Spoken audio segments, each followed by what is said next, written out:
সন্তানের বিয়ের বয়স হলে মা বাবার করণীয় কি?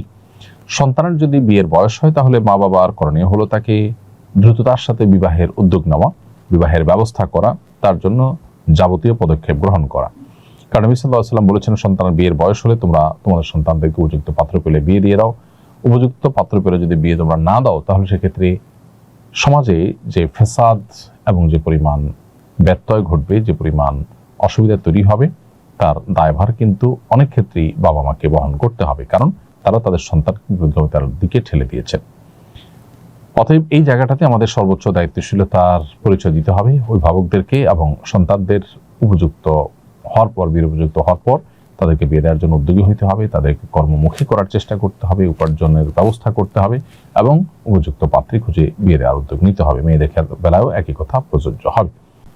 ফাহিমা, তা আপনি লিখেছেন, গ্রামের বাড়িতে গোবর ও মাটি দিয়ে বাড়ি লেপা হয়, আমরা ওই বাড়িতে নামাজ আদায় করি, এটি কি নামাজ আদায় হবে কিনা?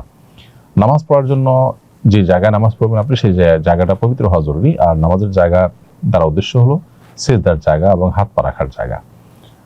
পুরো ঘর বা বাড়ি পবিত্র হওয়া জরুরি নয়। এরপরে যদি গোবরে লেপা জায়গায় পবিত্র যায় নামাজ, পাটি ইত্যাদি দিয়ে আপনি নামাজ পড়েন, তাহলে তার উপরে নামাজ আপনার হয়ে যাবে। আর যদি সরাসরি গোবর উপরে নামাজ পড়েন তাহলে সেটা অবশ্য আপনার জন্য নাজায়েজ হবে এবং সেটা আপনার নামাজকে নষ্ট করবে, নামাজ হবে না।